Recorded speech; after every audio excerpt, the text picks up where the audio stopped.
Mga minamahal kong tagapagbasa, isang misteryosong figura ang dumating sa bayan ng San Diego, si Crisostomo Ibarra. Isang mayamang binata na may mahiwagang pinagmulan ay nagdulot ng kaguluhan sa kanyang radikal na mga ideya at matapang na mga plano. Ang ilan ay bumubulong tungkol sa isang marangal na puso, isang kampyon ng mga inaapi. Gayunpaman, ang iba ay nakataas ang kilay sa kanyang mahiwagang nakaraan at sa kanyang hilig sa masusugid na retorika. Siya ba ay isang bisyonaryo o isang mapanganib na radikal? Panahon lamang ang magsasabi, mahal na mambabasa.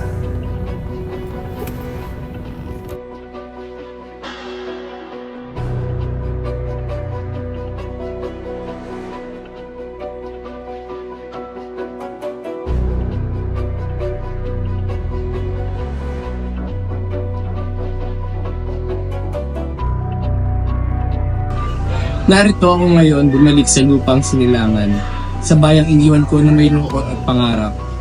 Hindi ko ginusto ang paglisan, ngunit kailangan kong lumayo upang matutunan ang mga aral ng ibang mundo, upang mahanda para sa araw na ito. At ngayon, dala ko ang isang malinaw na layunin, magdala ng liwanag sa kadiliman na matagal na bumabalot sa ating bayan.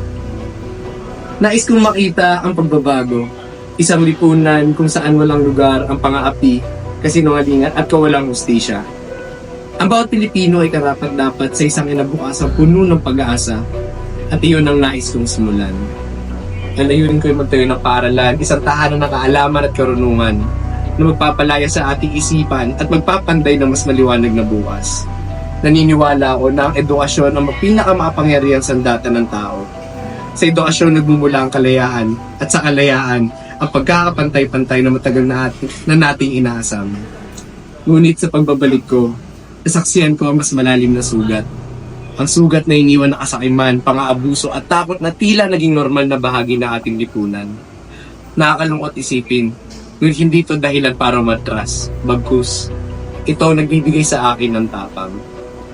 Kung kinakailangan, ang yaman, ang pangalan, at kahit ang aking buhay, lahat yun isusugal ko dahil ang pababalik ko ay hindi para sa sarili, kundi para sa bawat Pilipinong nangangarap na mas mabuting kinabukasan.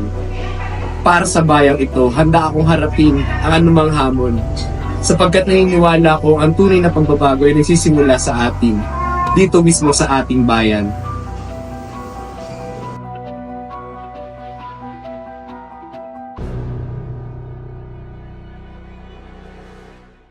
Mga minamahal kong tagapagbasa, isang nakakagulat na balita ang lumalabas mula sa banal na mga bulwagan ng San Diego.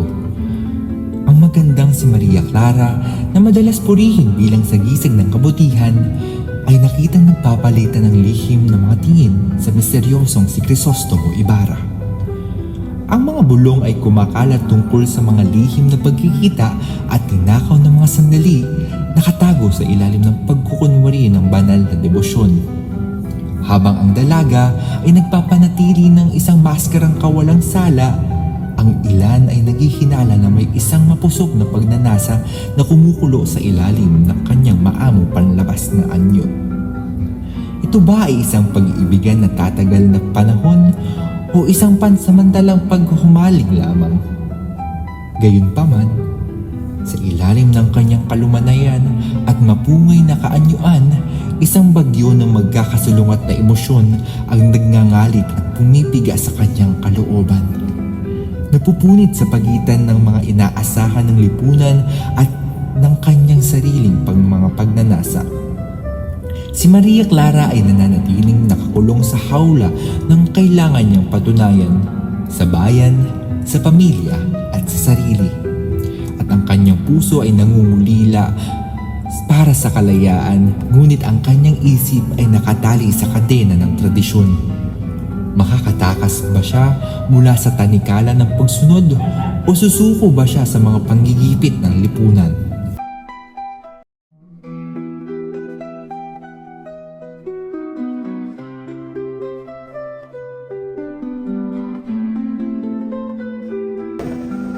Sa bawat pagsikat ng araw, Lumalalim ang mga sugat sa aking kaluluwa.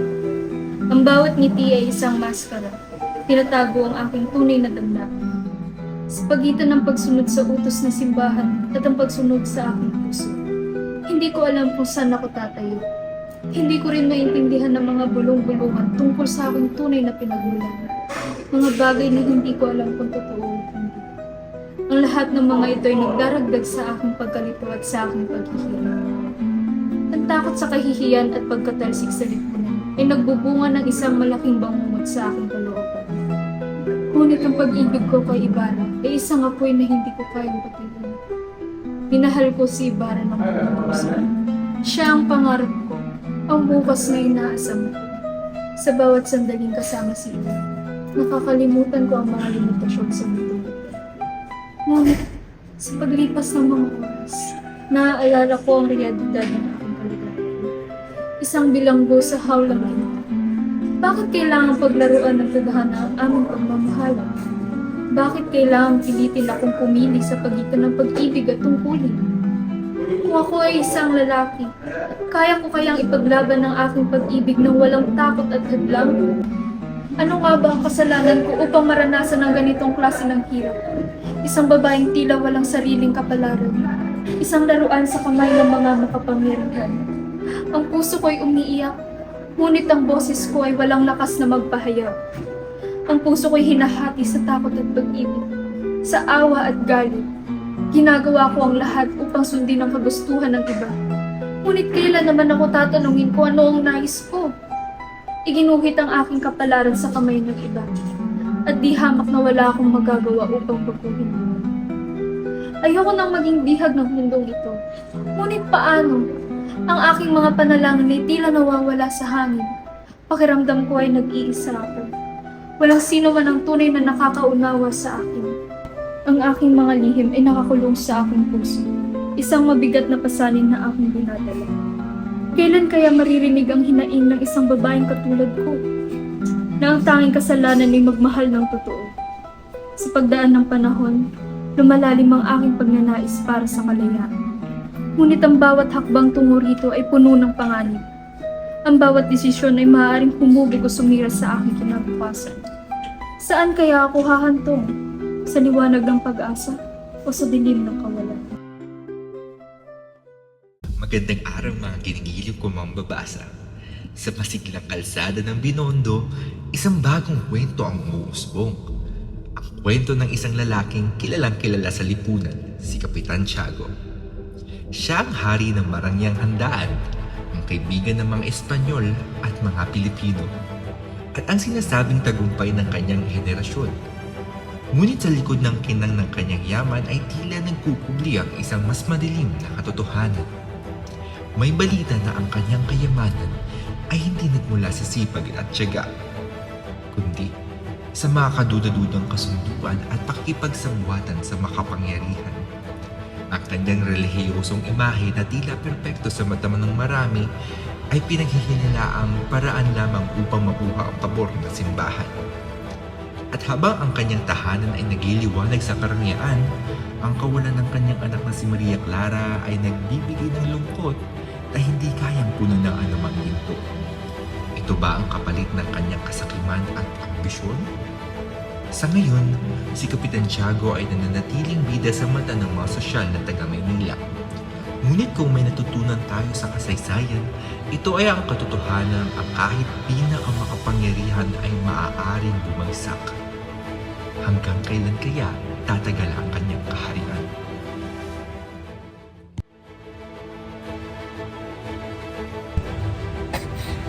Por favor. Ano naman mga chismis na yan? Hindi na bago sa akin ang ganyang paninira. Ano bang obligasyon ng mga tao na nabantayan ako? Nausisain ang buhay ko, napag-usapan ng yaman ko. Pero sino ba kayo para gawin yun? Anong naiambag nyo sa lipunan kagaya ng naiambag ko? Ang mga piging na binuksan ko, ang mga tulong na binigay ko para sa mga nangangailangan, gawain ba yan ng masama? Sinasabi nila, yung mga yaman ko, galing daw sa maduming paraan. Pero madumi bang gamitin ang talino at ang diskarte para umangat? para masigurado ang kinabukasan? Madumi bang makipag-ibigan sa mga makapangyarihan para mapanatili ang iyong kinabukasan? Kung ganyan sa tingin nyo, baka kailangan nyo salamin. Hindi lang naman ang gumagawa niyan. Kailangan nyo ng salamin para tingnan ang sarili nyo. Dahil sa panahon ito, lahat ay may bahid. Ang kaibahan lang ay ako, hindi ko tinatanggi yung mga desisyon ko. Ginawa ko ang lahat ng yon para sa pamilya ko. Para kay Maria Clara. Si Maria Clara. Siya yung sinisisi nyo. Kaya ako nagkakagento, kaya ako nagkakamali. Siya raw ang biktima sa mga desisyon ko. Hindi nyo ba nakikita? Hindi nyo ba nakikita na siya yung inspirasyon ko? Para lahat ng ginagawa ko, bawat hakbang na sinusulong ko, lahat ng yun para sa kanya. Pero paano ko ito magagawa kung ang mga tao ay walang ginawa, kundi ilagay ako sa masamang liwanag? Hindi ko kasalanan na ang mundong ito ay mapaglaro. Hindi ko kasalanan na minsan kailangan madumihan talaga yung kamay upang manatiling nakatayo. Sa mga nagsasabing babagsak ako, sa mga nagpapalagalat ng ideyang ito, ingat kayo. Ang chismis ay parang alikabok. Madaling kumalat pero madaling linisan. Ang katotohanan ay parang bato, hindi matitinag, at kung iniisip nyo, kaya nyo ang pabagsakin, tandaan nyo ang pangalan ko. Si Kapitan Tiago. Mas matibay pa sa inggit, kasinungalingan at intrigang pinakapakalat nyo. Ngunit sa huli, ako pa rin naman ang magiging hari sa sarili kong kapalaran. Habang kayo nagpapalakas ng ingay, ng boses, tandaan nyo, ang tunay na lakas ay hindi sa ingay, kundi sa tahimik at malakas na tagumpay.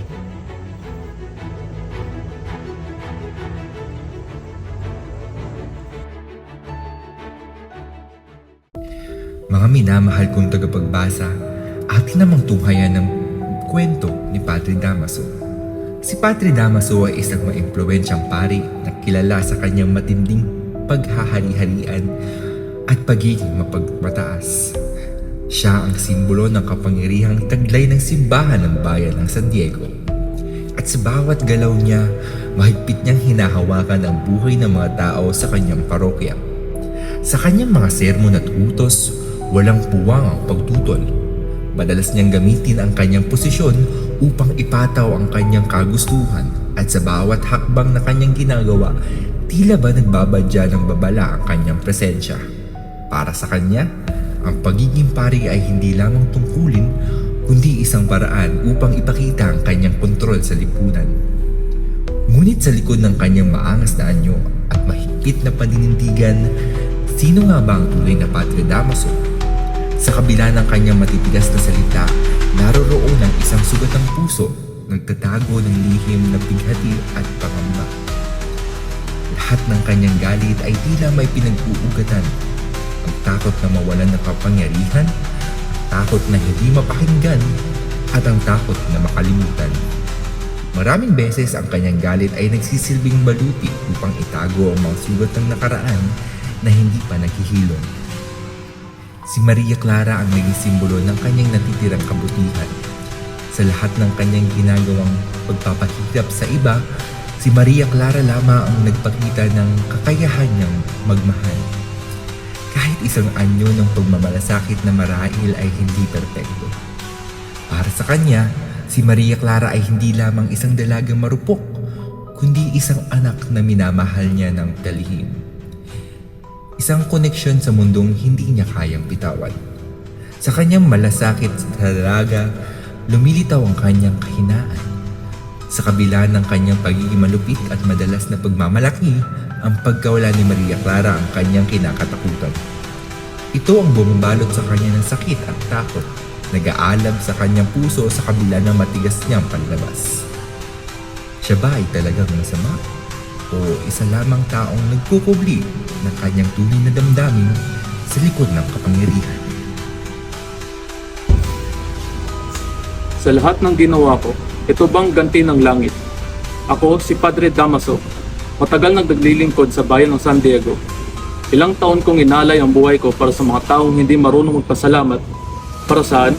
Para sa ganito? Parang ako ang nagkasala. Ako ang nagbigay ng tinik sa simbahan. Ako ang nagtaguyod sa mga nangangailangan. Ngunit anong ginawa nila? Pinagkait nila ang lahat ng respeto, ang tiwala at ang kapangyarihan. At si Ibarra, siya ang kagagawa ng lahat ng ito. Anak ng isang erehe. Ngunit tinuturing ko siyang tulad ng anak. Di ko talaga sila kayang patawarin. Di ko talaga kaya. Ano tong kumikirot sa aking dibdib? Dahil ba ang pagkawala ng kapangyarihan? O alam kong totoo ang mga sinasabi nila? Ako ba ang mali? O Panginoon, ako ba talaga ang mali? Bakit niyo po sila pinabayaan? Ginawa kong lahat para sa inyo, ngunit bakit ako nagdurusa? Ang lahat ng ito para sa simbahan, para sa inyo, o baka naman hindi? Ako ba'y naglilingkod para sa sarili, para sa kapangyarihan, para sa sariling kaligayahan? Ngunit katotohanan, paano ko pa may tamang mali? O baka naman huli na ang lahat?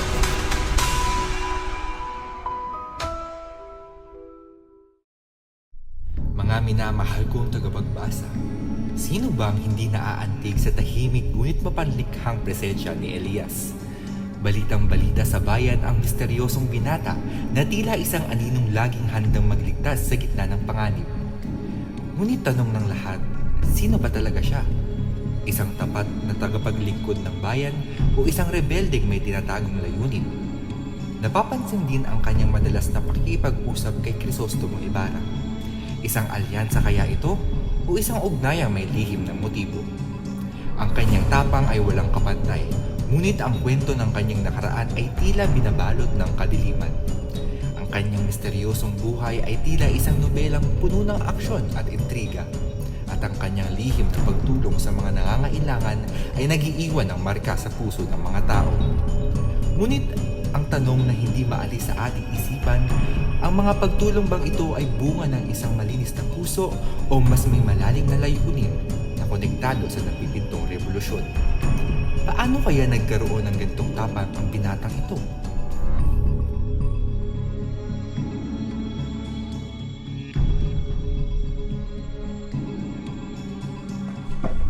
Tunay pong hindi ako maaring umibig ni lumigaya sa sariling bayan. Ngunit nakahanda akong magtiis at mamatay rito. Hangad ko, ang langhating inang bayan ay maging kasiwaan ko rin.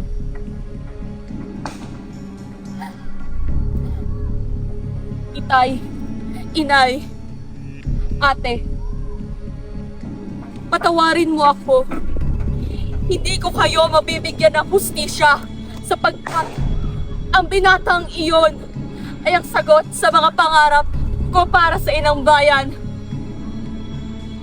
Kung ako mismo ang maghahatol sa kanya ng kamatayan, paano na ang mamamayan?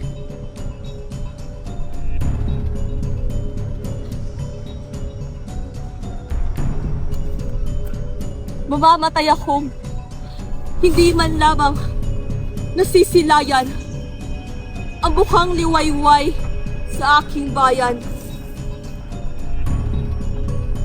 Kayong makakakita, salubungin niyo siya at huwag niyong malilimutan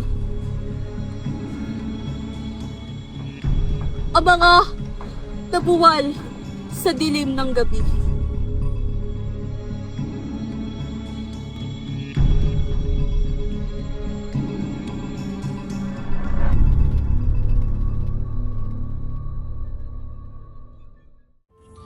Mga minamahal kong tagapagbasa, narito ang kwento ng kabaliwan na tila itinakda ng tadhana.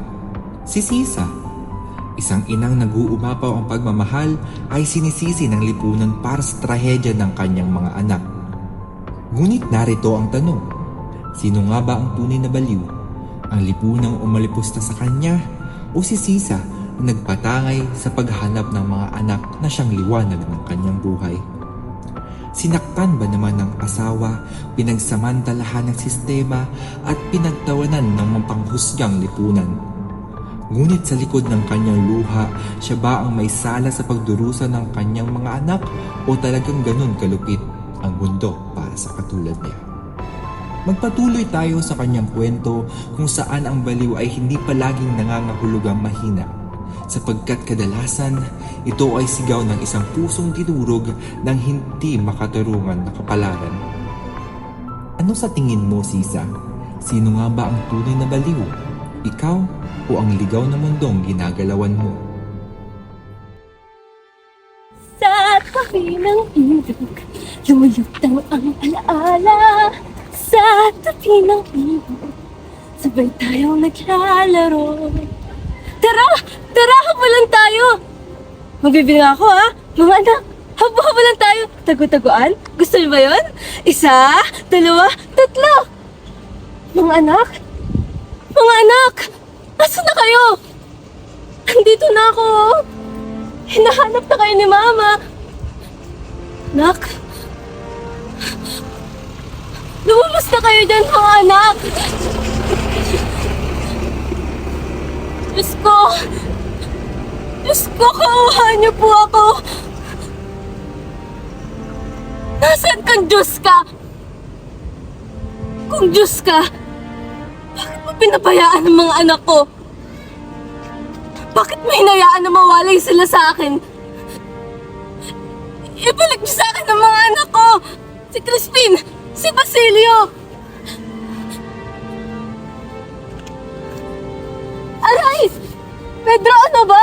Nasasaktan ako! Pedro, nasasaktan sabi ako eh! Diba? Sinabi ko naman sa'yo, hindi ba? Sinabi kong huwag mong sayangin sa bisyo ang ating kakarampot na kita. Pero anong ginawa mo? Inubos mo ang ating kabuhayan. Alam mo ba kung gaano kahirap kumira? Tapos, iniwan mo kami. Iniwan mo kaming mga anak mo. Anong klase kang ama, ha? Klase akong ina. Anong klase tayong mga magulang? Hindi ba lang natin sila inalagaan? Ano ba kasalanan ng mga batang yun, ha? Mga inosenteng batang yun. Bakit lagi ang mahihirap ang nagdurusa? Si Crispin sinaktan nila. Pinaratangan. At si Basilio, tumatakbo upang iligtas ang sarili. Ngunit hanggang kailan, Panginoon? Hanggang kailan ko sila hahanapin? Mga anak ko! Mga anak ko! Nasaan na kayo? Mga anak ko? Mga anak ko? Kayo na nga ba yan, mga anak ko? Andito na si Inay. Andito na ako. Kasamahan ko na kayo. At sa wakas magkakasama na tayong muli. Eh, hindi ko na kayo pababayaan. Salamat. Salamat, Panginoon. Salamat. Maraming salamat. Salamat. Sarap pala sa pakiramdam. Sarap pala sa pakiramdam, Panginoon. Mga anak ko. Mga anak ko. Sa wakas, magkakasama na tayo muli.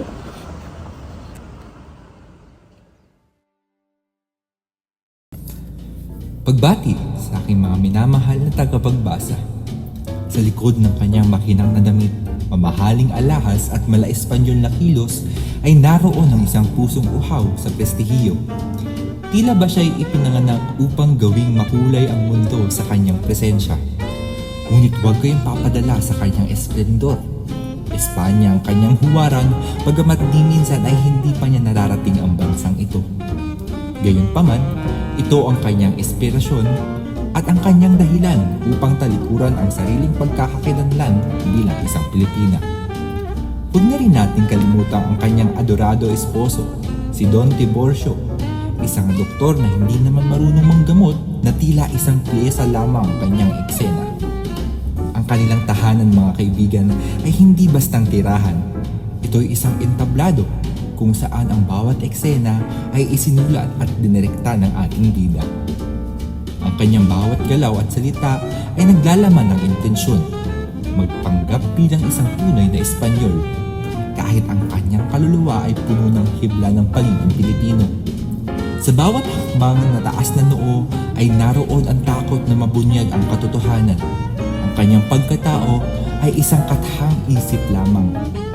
Si Doña Victorina, isang kwento ng ambisyon, ilusyon, at pagkakakilanlan na pilit tinatakasan. Hay nako, ang dami na naman naiingit sa akin. Bakit naman kayo maniniwala sa walang katunayan na kasabihan? Ikaw, di mo ba ako kilala? Ako ang pinakamaganda at pinakamataas na nilalang sa mga kababaihan dito sa kolonya. Ako, si Doña Victorina de los Reyes de Espadaña. Aba, sino ba naman ang mga kapantay sa akin? Ang aking alampay, ang aking palamuti, at ang aking postura, lahat ay patunay ng aking pagiging sibilisado at marangal. Hindi ko nga maintindihan kung bakit hanggang ngayon, ang mga Inyong ito'y hindi pa rin natututo. Aba, ako na nga ang sagisag ng karangyaan at gandahan ng Europa. Pero heto sila, tila hindi mapigilang mainggit. Ang kanilang mga mata, puno ng paghanga, o baka naman panilibag. Wala akong pakialam. Espanya, ang bansang nararapat kong tawagin kong tahanan. Kung hindi lang ako narito sa lupain ng mga mangmang ngayon, sigurado ako na ang reyna sa mga salon ng Madrid. Pero kahit na, narito ako at ako ang nagdadala ng liwanag ng sibilisasyon sa mga Indio na ito. Sa tingin niyo ba, ako ay hindi na tunay na Espanyol? Tingnan mo nga kami ng asawa ko. Kami ay marangal at ang pananalita namin, abay, walang halong bakas ng pagka-Indio. Ngunit, alam ko ang totoo. Nagtatawanan nila ako. Hinggit lang sila. Kung tutusin, sino ba ang nagbigay sa kanila ng imahe ng pagiging sibilisado? Aba, ako. Ako ang nagturo sa kanila kung paano maging tunay na tao sa mata ng mga dayuhan. Hayaan na sila magbulong-bulungan, sa huli, makikita nila na ako ang tunay na sagisag ng sibilisasyon sa gitna ng mga barbaro.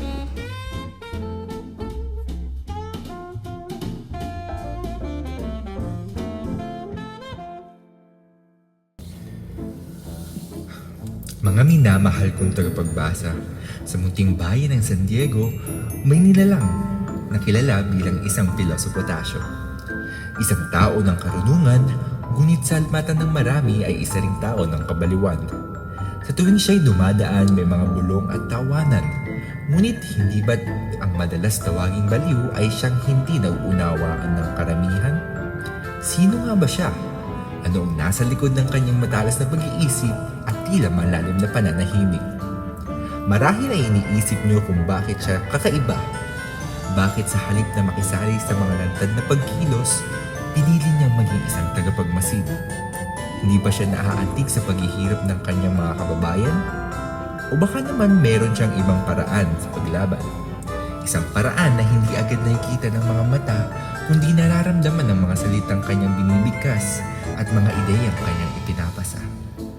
Si Pilosopo Tasio ay hindi karaniwang mamamayan. Siya ay isang palaisipan, isang tao na humahamon sa kung ano ang nakasanayan, nagtutulak sa atin na magtanong at magmuni-muni. At sa gitna ng lahat ng ito, nananatiling bukas ang tanong, mali ba siyang tawagin na baliw? O mas baliw ang mundo na hindi siya kayang unawain? Baliw? Isang salita na ginagamit ng mga takot harapin ang katotohanan. Don Anastasio o Pilosopong Tasio ang tawag sa akin ng mga may pinag-aralan. Ngunit Tasyong baliw naman ang tawag ng mga hindi nag-aral dahil sa kakaiba kong pagkilos at pananalita. May kaisipan rin akong una kaysa sa aking panahon, kaya't ako'y hindi maunawaan ng nakararami. Alam niyo ba na ang aking matatalinhaga at matatalas na mga opinyon ay tumutugon lamang sa tunay na nararanasan ng Pilipinas sa kamay ng Kastila? Ako'y hindi tahimik, ako'y nag-iisip, nagmamasid at nagtuturo sa paraang hindi agad nakikita ng nakararami. Ang mga revolusyon ay hindi lamang nagsisimula sa lansangan. Ito'y nag-uugat sa kaisipan. Anong silbi ng isang pag-aalsa kung ang isipan ng mga tao ay nanatiling alipin? Ang tunay na laban ay nasa pagmulat, hindi sa pagdanak ng dugo. Sa bawat salita kong binibitawan, may mga binhi akong itinatanim. Hindi lahat ng laban ay nakikita ng mata. Ang tunay na tagumpay ay hindi lamang makakamit sa pamamagitan ng dahas, kundi sa paghubog ng kamalayan.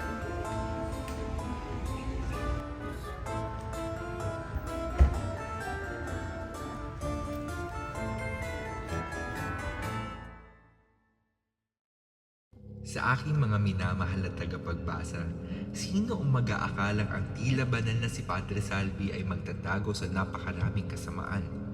Sa likod ng kanyang pagkukunwari ay isang pusong puno ng pagnanasa, galit at kasakiman.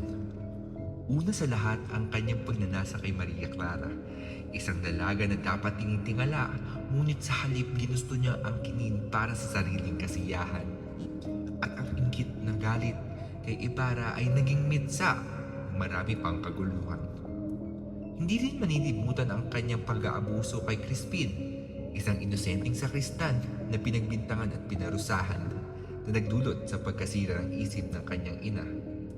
Ang manipulatibong pari ay walang awa sa mahihina, ginagamit sila para sa kanyang makasariling layunin. Huwag din nating kalimutan ang kanyang paghahawa kay Maria Clara sa leeg, gamit ang lihim ng tunay na katauhan ng kanyang ama.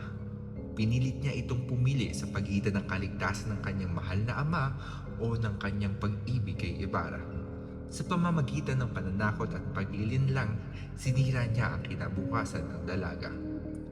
Sa bawat hakbang ni Padre Salvi, makikita ang tuso at malupit niyang pagkatao. Isang babala ito sa atin, mga tagapagbasa. Ang kapangyarihan ay hindi laging simbolo ng kabalanan. Minsan ito'y maskara lamang ng kasamaan. Ngunit isang tanong ang nananatili. Sa likod ng lahat ng kasamaan ni Padre Salvi, siya rin ba ay biktima ng isang sistema na mas malaki kaysa sa kanya? Ang San Diego, ang bayan kung saan lahat ay nagpapakababa sa harap ng simbahan, sa harap ko. At bakit hindi? Sino ba sila upang questionin ang aking kapangyarihan? Ang kanilang buhay ay tulad ng mga kandila sa altar. Isang ihip ko lamang at sila'y maglalaho. Si Maria Clara, ang kanyang ngiti, ang kanyang tinig, ang kanyang presensya, ang kanyang pagkatao ay naging tila aking krus na pasan. Oo, aaminin ko, hinangad ko siya. Isang pagnanasa na hindi nararapat sa isang tulad ko. Ngunit ano bang magagawa ko? Ako'y tao rin, hindi ba? Ngunit higit pa roon, ako'y makapangyarihan at walang makakahadlang sa akin. Ngunit si Crisostomo Ibarra, ang hambog na iyon, ang balakid sa aking mga nais. Siya na walang paggalang sa tradisyon, na gustong baguhin ang mundo ayon sa kanyang pangarap. Siya na mahal ng Maria Clara ang aking isa ng inaasam. Hindi ko siya hahayaang magtagumpay. Kaya't ginamit ko ang kanyang kahinaan, ang kanyang pag-ibig sa dalaga, ang lihim ni Padre Damaso, ang pagiging tunay na ama ni Maria Clara, naging aking sandata. Ginamit ko ang liham na iyon upang pilitin ang dalaga, isang liham kapalit ng katahimikan. Ang kanyang luha, isang baliwala. Ang kanyang pighati, isang kasangkapan. At sa huli, nakuha ko ang nais ko. Si Ibarra, ang hambog na iyon ay bumagsak. Ang kanyang pangalan ay sinira ko. Ang kanyang kinabukasan ay winasak ko. At si Crispin, ang batang iyon, isang musmos na naglalaro ng apoy. Siya ang nagbigay ng dahilan upang ipakita ko kung sino ang tunay na namumuno dito. Ang mga salitang binibigkas niya laban sa kumbento, ang kanyang kapusukan, pinutol ko iyon bago pa mag-ugat. At ano kung nawala siya? Ang mahalaga ay tumahimik ang kumbento. Ang buong bayan na ito ay umiikot sa akin. Si Maria Clara, si Ibarra, si Elias, si Crispin. Silang lahat ay aking mga tauhan, mga kasangkapan sa aking laro. ang kanilang mga buhay, ang kanilang kinabukasan. Lahat ng iyon ay hawak sa aking mga kamay ko. Ako ang kamay na nagdidikta sa kanilang kapalaran. Ako ang aninong nagkukubli sa kanilang mga desisyon, ang kanilang mga pagkatalo, ang kanilang mga sugat. Lahat ng iyon ay gawa ng aking mga kamay. Hindi dahil kailangan, ngunit dahil kaya ko. At alam niyo kung ano ang pinakamatamis? Walang makakaalam. Walang makakakita ng tunay kung anyo, sapagkat sino ang magdududa sa kura? Sino ang mangangahas na questionin ang isang banal na alagad ng Diyos? Hindi ito tungkol sa kabanalan. Hindi ito tungkol sa Diyos. Ang mundong ito ay para sa mga katulad ko. Ang matalino, ang tuso, ang may kapangyarihan. Ako si Padre Salvi, ang kanilang kura, ang kanilang hukom, ang kanilang halimaw, at walang sino man ang maaaring humadlang sa akin.